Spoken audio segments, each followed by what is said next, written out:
Welcome to This Just In, the show bringing you the latest advancements in healthcare, strategy, innovation, and public policy. And now, for the fastest voice in healthcare, here's your host, Justin Barnes.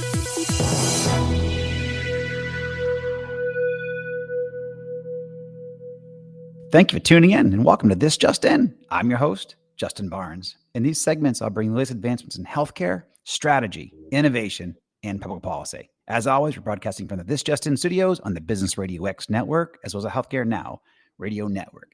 For this episode, my 250th episode, we have a longtime friend joining us, who's also a very successful digital health entrepreneur named Mark Dorner, founder and CEO of PreciseMDX. Welcome to the show, my good friend.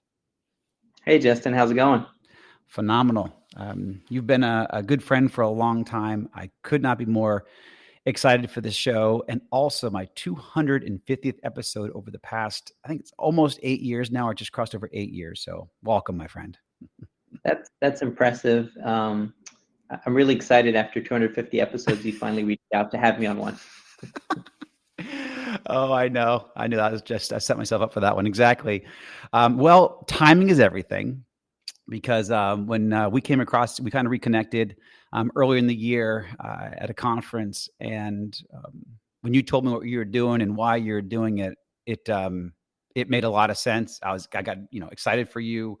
You're obviously one of the smartest guys I know, and what you're tackling and how you're helping this corner of healthcare is very cool. So I'm glad we were able to make it happen. But before we dive in too far, my audience has not heard your voice before. So where'd you grow up, your background, train, all that good stuff? So, I'm pretty old, but I'll try to keep it short. I'm from New York originally. In my early teens, I actually moved to Israel. And, I feel like my training came from two places. I served in a military elite technology unit for 5 years in Israel and really got good training in system analysis and software engineering. But after I got out of the military, I'd started a company and sold it. And then I'd moved to Europe doing ERP CRM consulting and running international for a large firm. And I feel like that was the second part of my training, working with these large top 10 banks, telecommunication companies, manufacturers, and other leading industries, and really getting to gain from their experience over hundreds of years, some of them in business. And I felt like that was the second half of my training. And I really feel like that really set me on my path. As far as it comes to healthcare, back in '98, I moved back to the United States to join a startup called Relay Health, where I was chief architect, and I met Justin Barnes, who's awesome. Yes. And that was really my start on the McKesson later acquired that company, but that was my start on the enterprise healthcare technology journey.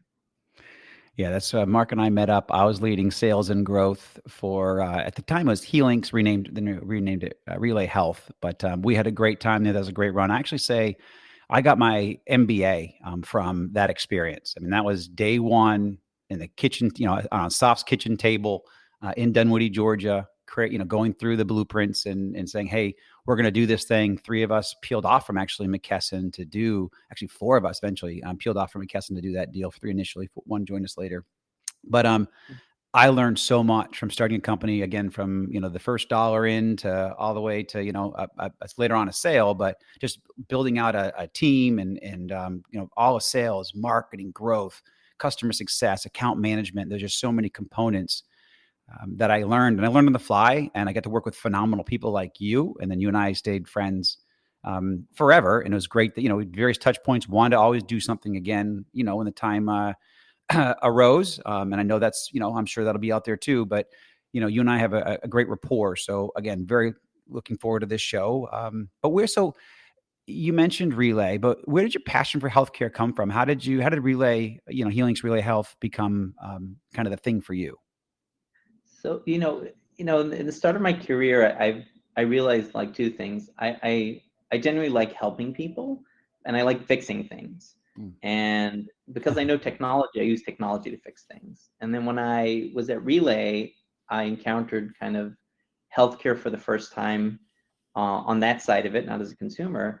And I was like, there's a lot of opportunity to fix things here. And just by nature of fixing things in healthcare, you're helping people. So that's kind of where my passion comes from. I like to use technology. I like to see complex, workflows and systems and see how I can make them more efficient. And I like doing it in healthcare because the outcome is you're making people healthier, you're saving them money. It's all good. I had considered at one point big tobacco, but I felt like healthcare was better. That's great. No, actually, ironically, I had big tobacco knock on my door about 3.5 years ago, actually 3 years ago. I did not take it. They want to leverage my brand in healthcare. And that was like a death nail. It's like, absolutely not. But anyhow, it's kind of ironic you brought that up. So, you've helped, a lot of, health IT and health IT services companies through the years. How do you choose where to focus? I mean, when you see a company, you see a strategy, what do you look for? So in general, I prefer product companies over service companies because it's more scalable and you have more impact.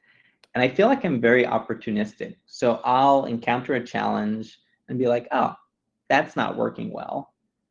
Is it a big problem or is it a small problem? Because if it's a small problem, the impact's not large. But if it's a big problem, you're like, let's go and fix it. And then that's the nucleus of how things get started. And I've had a lot of companies throughout my career, and they've all started in the same way. Either someone has come to me with a problem where I observed one and then kind of thought about how I would fix it. And, is it a large enough impact? And then you get into the financial side. Does this make sense as a business? Is it something I can do? Is it my strength? And so on.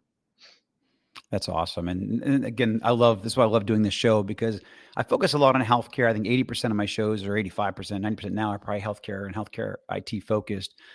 But I have entrepreneurs, and I also want to inspire entrepreneurs. So that's a great best practice right there. Is people think about, oh, I got an idea, or I can create a widget, but does your widget solve a large enough problem to build a company around? And most of the times it doesn't. And so you just got to, have that as a lens that you see everything through. It's not an ego. We're not trying to, put it, tell everybody it's not a good idea, but you got to look, it's not just about the idea. It's like, how can I execute this? And can I execute this at scale to build a company around, and also can I build a profitable company around this? And those are real important tenets to think about early on and do your product market research. Again, you might solve a small problem. That's perfectly fine, but don't go raise, $20 million to solve a small problem, or go to market and kind of get, smoked out and go, that's not going to work. There's easy ways to sharpshoot, strategies in launching a business. And that's certainly one of them you want to look through. So that's a very good point. And you have to make sure you're solving a large enough problem that causes enough pain that it'll make your life easier. Like you don't want to, back in Relay, I feel like we were before our time. Like we were doing in the late 90s, like online web visits, interactions with patients. Like nowadays it's a no-brainer, but back then it was like very, very groundbreaking. Yeah, we created the very first e-visit, the very first reimbursed e-visit. So but it was a real uphill battle. Now you think about remote telehealth and all of that. Everybody's like, of course, we do that all the time. But back then it was like, I can talk to my doctor like electronically. I don't have to be there in person. Is that even going to work? So I know that was impactful and it's important. But maybe because I'm lazy, I don't like to take on like the large mountain to climb, but I like to kind of solve easier problems. No, completely get it. So great, way to lead me in my next question. What's the hardest thing about being an entrepreneur, in your opinion? So I think in general, the hardest thing is there's a lot of chaos in the beginning, and you have to have a very flexible mindset and constantly kind of reevaluate and make quick decisions. Because when you start as an entrepreneur, you're starting something new, and you have a theory, and as you go along, you either prove or disprove it, and you have to constantly adjust and kind of reinvent until you get to a size where you're established. For me personally, I'm very risk adverse for an entrepreneur. So I don't think I'm calculated. I'm an engineer. I don't like risk. So, I've developed a flexible mindset, but it's challenging. No, actually, that's a very good point. I mean, you do have to know, I call it stretching, know when to stretch, and when it's worth it, and when you don't need to, when you don't need to take on unnecessary risk. And that's, I've worked with the same attorney, who I'm not going to mention his name because I don't want anybody trying to poach him, but I've had him for 20 years as my partner in various ventures. And he's awesome because he knows he can help me calculate the risk. I don't know every risk out there and can quantify it myself, but between both of us, and you get a smart team around it, then you can certainly, make the best decisions. And he tells me, you can step there, don't step there, do this, don't do that. And that way I kind of can stretch myself. I can push my limits a little bit without falling off or, going boom. So. And I think military background helps you quickly evaluate situations and make a decision, because it's very important to make decisions. Yes. You don't want to sit on things like indecision is the worst. It's better to make a bad decision than no decision, which So I think the military, teaches you to weigh things in certain circumstances where, it's like life or death. And then when it comes to business, you're like, oh, that's not so bad. It's not life or death. No one's going to die. I'll make a decision. We'll move forward. If I made a mistake, I'll correct it. Yep. Very true. Analysis paralysis. I've always, kept a very close eye on that inside my organizations. You and I have worked together actually a couple of times already. And that's one of the things I loved about you. You have a military background. I have a military background. It allows us to, again, make decisions. This also goes back to a good best practice for everybody, because we're actually going to dive into some best practices here coming up in a moment.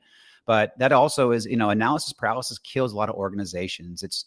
You've got to make the best decision that you can with the information that you have at that moment. And that's a critical leadership component. So if you can't do that, you may want to balance out your leadership organization and team with people who can, because you got to execute.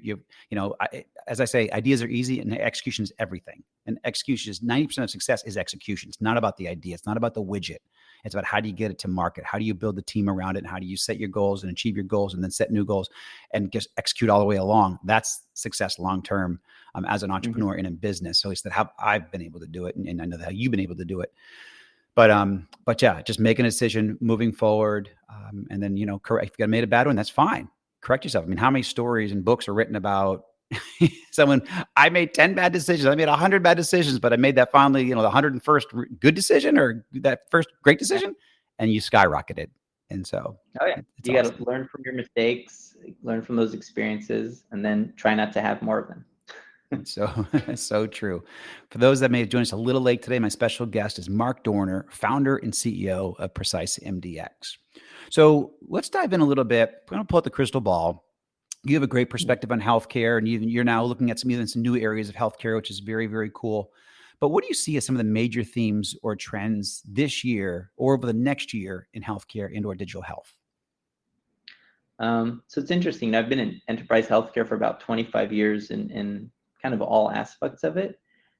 Really, the pandemic of the last 2 years has definitely accelerated certain areas of healthcare when it deals with telehealth, remote patient care. But what it's done is it has created this appetite for patients and increased consumerism in healthcare. And that's not something that's going to go back. That's something that's going to continue. And, I think, throughout the years, everyone said, oh, the patient's the customer, the patient's the customer. But now that, the pandemic's been a catalyst to make that happen right now. And that trend's going to continue, and you're going to see more patient-centric approaches to everything across healthcare. And that's also combined with the fact that patients are getting these larger and larger deductible plans, taking on more responsibility and getting more involved in their health financially and just awareness-wise. Absolutely. So how are you addressing that? And then how would you recommend someone address those trends? I would say, look at, patients are people, and they use technology not just in healthcare. So I would say, look at what they're doing outside healthcare and see if it makes sense. And a great example is, when I order a pizza, let's say from Domino's, they have good pizza. They're not a sponsor of the show. No. When I order from Domino's, I have control and visibility. I make my order. I know how much it costs. I know that the order was placed. I know who's making my pizza. They actually tell you the name on their tracker. I know who's looking at the pizza to make sure they made it the right way. I know who's delivering it. I know when it's outside. I know I need to get it. So that's a great experience for me as a consumer. I have full visibility and control. I know everything related to the pricing. I don't have to call anybody. It's very efficient, and everyone's happy. I as a consumer am happy. Domino's is happy because I'm not calling them to ask where my pizza is or if it's on its way. So that's a great example of consumerism. Then you look at healthcare, and you're like, let's say I go get a lab, laboratories, 70% of clinical decision making is based on laboratories. You go to your doctor, something hurts, they're like, let me run some tests, right? They take some blood, take some specimen, and then you wait. You don't know. You ask them, how much does it cost? The doc's like, I don't know. I'm not the lab. I'm the doctor. I don't bill for it. But you need it. It's important. You're like, okay, it's important. My doctor said I'm going to get it done. I don't know how much it costs. I don't know how long it's going to take. If I'm patient, I wait a few days. If not, I call my doctor saying, hey, where's my lab? The doctor's like, I'm not the lab, but usually takes this much time. So it's a very bad experience. I don't have the visibility. I don't know what's going on. I'm annoying people. So, so you look at, what goes on in people's lives around them with social media and how they interact with commerce and retail. And then you look at healthcare and you say, how can I make this something that they expect, but they're also used to? So you're not really retraining the patient. So if you allow them to track their healthcare and give them visibility, they'll be like, oh, it's just like when I order a pizza, it feels comfortable for them and it gives them a positive experience. And they're your customer, so you want them to be happy. Yeah, I mean, you see this with, in transportation and Delta. Delta, we do everything through the app, full transparency on pricing, everything down to the seat and my meal, and everything can be, appified or always done electronically. And I love that experience, and now I'm used to that experience. Same thing with Uber. We know our driver's first name and last, the letter of last, the first letter of their last name. And when they're going to get there, they track it. Everything's, again, that goes back to consumers. And obviously we want that because we're getting it and we love it. So, have that experience. Because I just had my labs done, my annual physical a couple weeks ago. And I had two bad experiences with people trying to do this. I don't want to say LabCorp, but the last two times, first time I went in there a year ago, they didn't, I filled out all my paperwork ahead of time. I was like, oh, this is really cool. They're using technology. This is excellent. I get in there and there's this tablet. So they said, type in your name. Like, I don't want to touch anything in that doctor's office. I'm sorry, but I'm just there for my annual physical or in that lab office. I just get my blood draw from, again, I'm not sick. I'm fine. I don't want to touch anything. Sure enough, I have touched this touchpad to check in. My information was not there. I had to rekey in on this disgusting pad, all my health history, all my information. I was livid. I was like, you gotta be kidding me. I got there a little bit early, but it took me 15 minutes to do that. That didn't make me very happy. And then this last time, and because I'm challenging, I like to call these people out because I'm challenging them to step up. I've always done that. I'll point the finger at me, my industry. I always challenge the EHR industry. We got to step up. We have to do things better. We have to make better workflows, all this kind of stuff. But in this lab industry, these guys have got to step up. So like last one, really quickly, literally, they said, all right, when you get there, text us and we'll tell you when to come in so you can sit in the comfort of your own car. I'm like, awesome. That's excellent. Great customer service and great consumerism strategy. I'm sitting there, get there, check in, then everything electronically online again. And I text and they said, the text responds back, great. We'll tell you when to come in. You're here, you're checked in. We'll tell you when to come in. I waited about 6-7 minutes or so. And I'm like, you know what? I don't want to sit in my car anymore. And it's already past my appointment time. I'm just going to walk in just to be safe. So I walk in and she's like, oh, Mr. Barnes, we've been waiting for you. I'm like, well, you're supposed to text me. Oh, we did. I didn't get a text back. So go through my blood draw. Actually, I was very unhappy with the office, but I don't want to go down that path. But anyway, it was just not very clean and it was weird. Bad experience there. But do my blood draw, get back out to my car. Like 10 minutes later, ding, I get my text. You ready for your blood draw? I'm like, you gotta be kidding me. You're delayed 30 minutes. I would have been sitting in my car for 36 minutes or 37 minutes waiting for that text to come in. Thankfully, I went in there on my own. So yeah, there's a lot of room for that. That's actually a lab using technology. Never mind one that actually has one that, it works well. So I completely agree with you. Long story, but I completely agree with you. They had good intentions. They were trying to use technology to give you a good experience. They just failed, but the intentions were there. Right. It's funny you talk about the kiosks at the offices, and because we're in healthcare, we know more than people. So people going to that lab are probably, a lot of them are sick. Yeah. And so you're like, so I don't want to touch the kiosk, and I have my phone. Why can't I just use my phone? Why do I need to use your kiosk? I mean, and as a consumer, you use your phone for everything. Correct. So like, when I was in healthcare 20 years ago, people talk about, I don't have internet in the physician office, or people don't have phones. That's not today. Everybody has a phone. Everybody uses it for everything. Whether you're a frequent flyer or it's your first time flying, use the Delta app. It's just more convenient. But it's amazing when you walk into these laboratories and physician offices and you hear fax machines, in the background, and you're like, why is there paper going from one place to another? It's just, absolutely, it's a little mind-boggling. So yeah. No, completely agree. So what are a few, kind of rounding out my trifecta here of questions on thought leadership and best practices? What are a few best practices or strategies that you can share to help, others in this listening today, navigate those trends? I mean, best practices is interesting because healthcare is such a wide place. Yes. When we're talking about consumerism, though, because that's kind of where we're focused, let the patient have a voice. So give them the information they need to have control of their healthcare from a financial and visibility perspective. Let them understand, what they're paying for and how much they're paying, and be part of the journey. And I think if you focus on that, no matter where you are in the healthcare, you're going to be successful because they're your customer. It's awesome. So that's what I'd focus on. Just remember the patient's a customer, and what would be the best experience for them? How do you elevate their experience? What would you want as a healthcare consumer as well, right? Just like you said, I didn't like this, I didn't like this. This could have been better. This could have been better.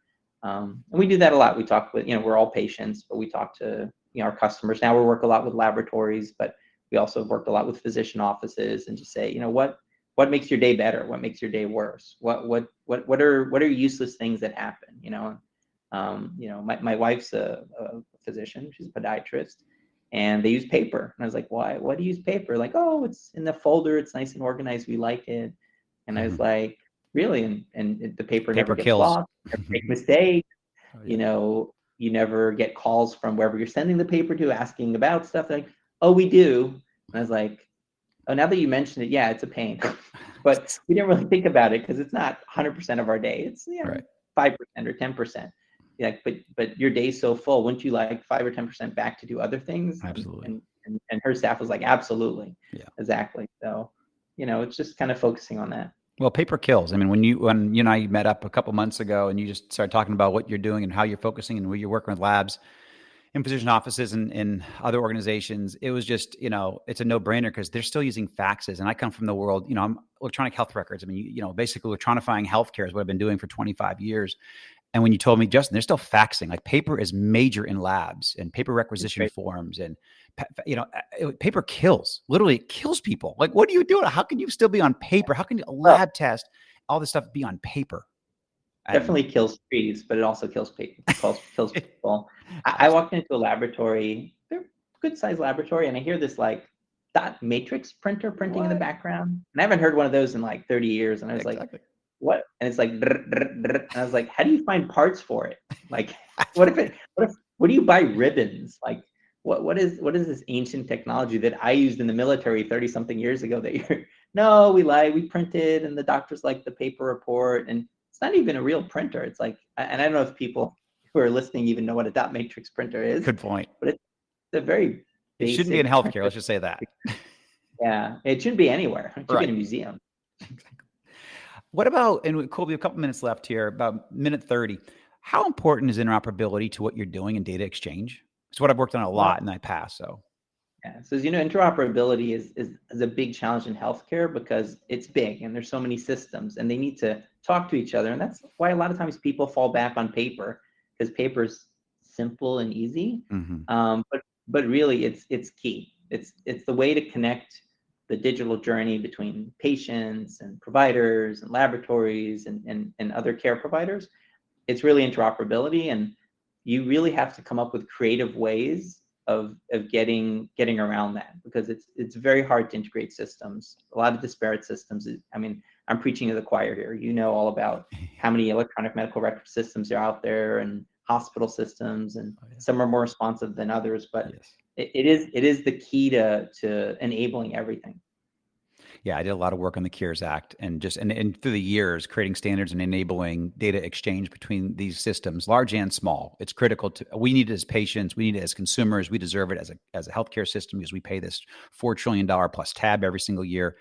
That's growing and expected to double in like the next 10 years, something insane. I mean, how can it go from $4 to $8 trillion? And I think it's the next 10 years. It's pretty much insane. So we've got to figure out ways to scale And data exchange and interoperability is strictly key for it. And also, it's bottom line, it saves lives. So, and I want to save my life, to be honest.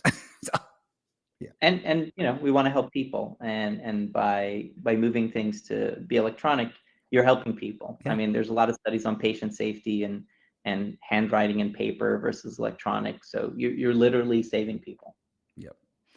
No, very true. Well, we're about to run out of time here, but I will certainly have you back. I can't believe it's taken you 8 years to join my show, but at least we finally made the time for it to happen, right? Yeah, I mean, I can't believe it's taken you 8 years to invite me on your show, but that's okay. I love it. All right, my brother. Well, first of all, thank you very much. Congratulations on all your new work and what you're doing with your company, which you and your guys are building. I know it's warranted. I'm going to have you back so you can talk specifically about what you guys do in the lab space. But I really wanted to have you this first time, just talk about, what you see, how you see consumerism fitting, and really just kind of, some of your thought leadership, since the world has not heard it, at least from my platform before. So thank you for taking the time, my friend.